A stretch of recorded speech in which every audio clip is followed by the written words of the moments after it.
Assalamualaikum warahmatullahi wabarakatuh. Alhamdulillah wa syukurillah wala khawla wala quwwata illa billah.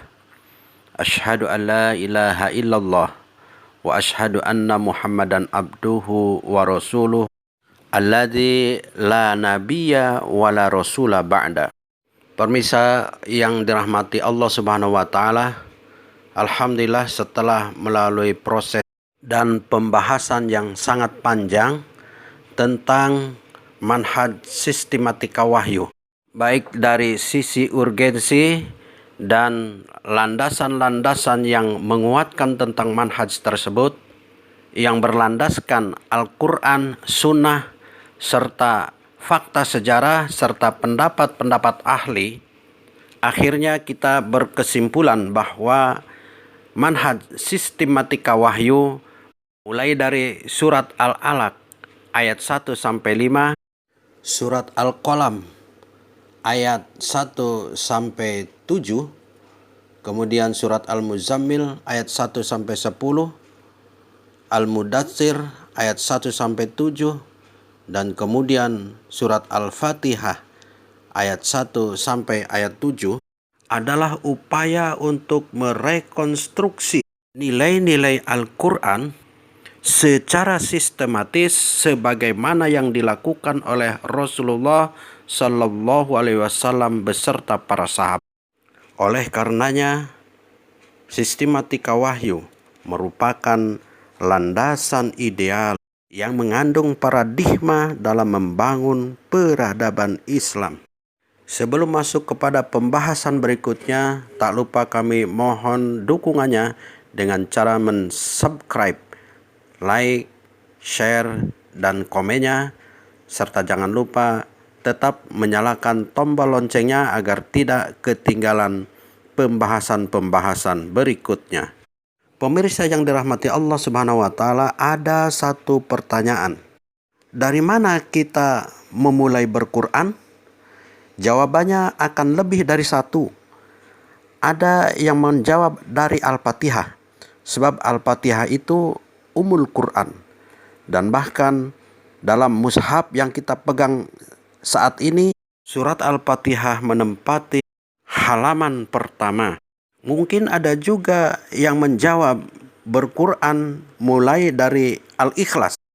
Bukankah pada Al-Ikhlas berisi pesan tauhid secara eksplisit?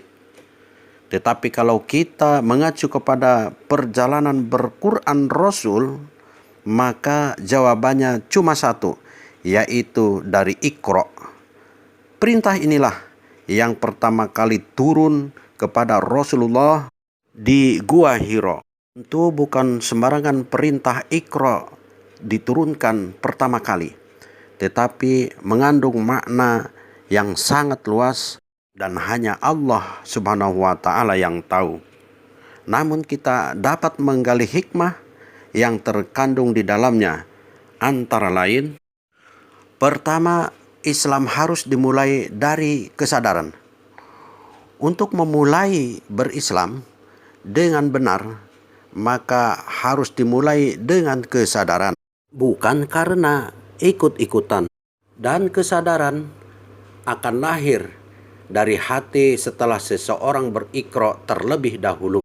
Berislam dari hasil berikra ini akan mampu membawa seseorang membuat perubahan-perubahan Qur'ani dalam dirinya dan lingkungannya. Dari sini kita dapat memahami tentang pentingnya perintah Iqra yang mengantarkan seseorang untuk bertauhid secara sadar. Bisa saja kita memerintahkan seseorang untuk sekedar mengucapkan syahadat secara lisan tanpa kesadarannya sendiri. Tetapi ucapan tanpa kesadaran tak bermakna. Pernyataan seseorang yang tidak sadar tidak dapat dijadikan pegangan. Orang yang demikian mustahil untuk mempertanggungjawabkan konsekuensi pernyataannya itu. Tanpa kesadaran, seseorang tak bisa melakukan perubahan dirinya dari dalam. dia akan sangat bergantung kepada lingkungannya. Sikap dan tingkahnya hanya mengikuti tradisi, bukan pilihan kesadaran hati. Karena itu dikatakan, awalnya din itu mengenal Allah. Awalnya agama itu adalah mengenal Allah. Setelah seseorang mengenal Allah Subhanahu wa taala secara sadar sebagai hasil dari berikroknya sendiri, baru dinnya, agamanya bernilai. Seseorang yang menjalankan sesuatu tanpa kesadaran tauhid tidak punya nilai dan makna, sebab aspek batiniah hanya dapat disertai dengan kesadaran. Dalam hal ini, niat karena Allah Subhanahu wa taala. Bila ada melakukan sesuatu hanya bersifat lahiriah saja, yakni kebiasaan atau paksaan, padahal segala amal termasuk ibadah hanya dinilai dari niatnya. Innama a'malu binniyah. Ibadah yang kehilangan makna tidak akan memberikan buah. Salat dilakukan tetapi kemungkaran tetap berjalan. Hikmah kedua dari berikro yaitu dengan disertai kesadaran. Islam menjadikan kebutuhan. Pemirsa rahimakumullah, seseorang yang memilih Islam sebagai agamanya secara sadar akan merasakan Islam sebagai kebutuhan, bukan sebagai beban atau paksaan. Dia butuh Islam karena menyadari akan posisi dirinya sebagai hamba Allah Subhanahu wa taala dan posisi Allah Subhanahu wa taala sebagai penciptanya. Sudah menjadi fitrah bagi manusia ingin berterima kasih kepada Zat yang Maha segala-galanya.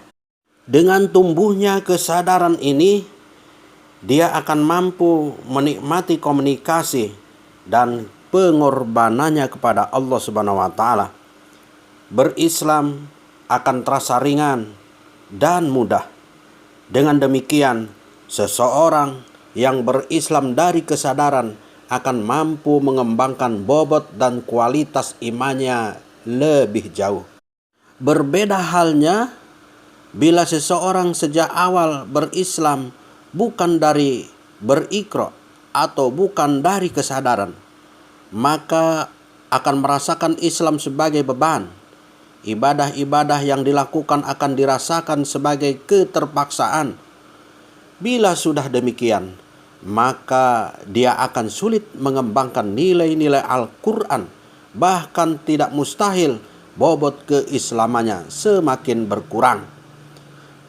Agar tidak sampai terjadi kemungkinan jelek ini, maka tidak ada pilihan lain kecuali membuka kesadaran hatinya, yaitu dengan berikro seluas-luasnya.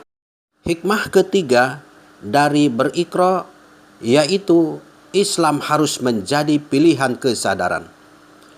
Allah Subhanahu wa taala berfirman, A'udzubillahi minasyaitonirrajim. Bismillahirrahmanirrahim.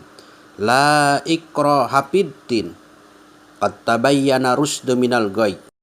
Tidak ada paksaan dalam agama, karena sesungguhnya telah jelas petunjuk dari kesesatan. Allah Subhanahu wa taala memberikan kemerdekaan kepada manusia untuk memilih jalan hidupnya, jalan iman atau jalan kufur.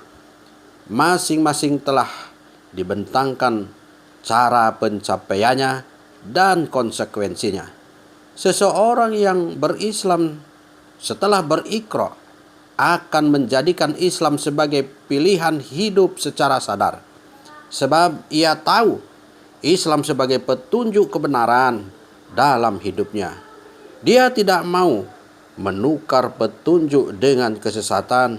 Islam dipilih karena disadari sebagai rahmat atau kasih sayang.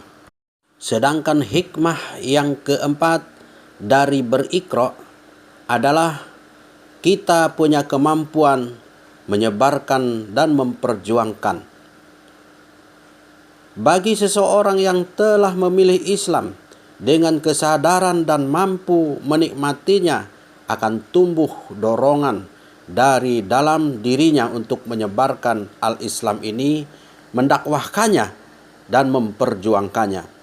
Wajar bila sejak awal lahirnya Islam yang mulai dari turunnya Iqra, gerak dakwah langsung berjalan. Orang-orang yang berislam saat itu mempunyai kemampuan menyebarkan dan memperjuangkan. Abu Bakar As-Siddiq yang baru masuk Islam langsung berusaha merekrut teman sejawatnya untuk masuk ke dalam agama Allah. Dia ingin menikmati Islam bersama yang lainnya. Utsman bin Affan, Abdurrahman bin Auf, Bilal bin Rabah, dan lain-lain mengenal Islam lantaran Abu Bakar. Bila seseorang berislam hanya sekedar ikut-ikutan tanpa pilihan kesadaran sendiri, tidak akan ada dorongan mendakwahkan dan memperjuangkan al-Islam ini. Jangankan berdakwah untuk orang lain, mempertahankan keislaman dirinya sendiri saja sudah berat. Perjalanan berquran yang penuh ujian dan tantangan ini hanya akan dapat ditempuh dengan istiqomah oleh orang yang sadar. Dan kesadaran itu hanya dapat dicapai melalui membaca atau berikra. Orang yang berquran tanpa kesadaran akan mudah terombang-ambing oleh keadaan. Hikmah berikutnya dari berikra yaitu Quran berarti bacaan. Iqra sangat erat kaitannya dengan Al-Quran. Iqra berarti perintah membaca, sedangkan Al-Quran sendiri artinya bacaan. Allah Subhanahu wa Ta'ala pertama kali menurunkan wahyunya, memerintahkan hambanya untuk membaca atau untuk berikra. Orang yang membaca Al-Quran akan mendapatkan informasi jalan hidup yang benar. Dari membaca, orang akan tahu sesuatu, mengenali sesuatu, kemudian menimbang-nimbang untuk selanjutnya memutuskan dan melaksanakan. Perintah Iqra ini juga diulang-ulang dalam Al-Quran dengan berbagai istilah. Intinya, manusia diperintah untuk membuktikan sendiri adanya Allah Subhanahu wa Ta'ala, Sang Pencipta. Allah juga memerintahkan manusia untuk berikra pada dirinya sendiri agar sadar bahwa dia makhluk yang diciptakan oleh Allah Subhanahu wa Ta'ala. Sebagaimana yang sering kita dengar dari kaidah sufi yang mengatakan man arafa nafsah faqad arafa rabbuh. Barang siapa yang mengenal dirinya, maka ia akan mengenal Rabb-nya. Kesadaran seperti inilah yang akan mengantarkan manusia untuk ikhlas menyembah Allah Subhanahu wa Ta'ala. Sedangkan manusia yang tidak menjalankan perintah Iqra akan dikutuk oleh Allah Subhanahu wa Ta'ala sebagaimana yang difirmankannya di dalam surat Al-A'raf ayat 179. Walaqad dara'na li jahannama katsiran minal jinni wal ins lahum qulubun la yafqahuna biha walahum azanu la yasma'una biha walahum a'yunul la yubsiruna biha ulaika kal an'am balhum adall. Dan sungguh isi dari neraka jahanam adalah kebanyakan dari jin dan manusia. Mereka mempunyai hati tetapi tidak untuk memikirkan ayat-ayat Allah, dan mereka mempunyai pendengaran akan tetapi tidak digunakan untuk mendengar ayat-ayat Allah, sedangkan mereka punya penglihatan akan tetapi tidak digunakannya untuk melihat kebesaran ayat-ayat Allah Subhanahu wa Ta'ala. Mereka itulah seperti binatang ternak bahkan jauh lebih rendah lagi derajatnya dari binatang ternak. Wallahu alam bisawab. Assalamualaikum warahmatullahi wabarakatuh.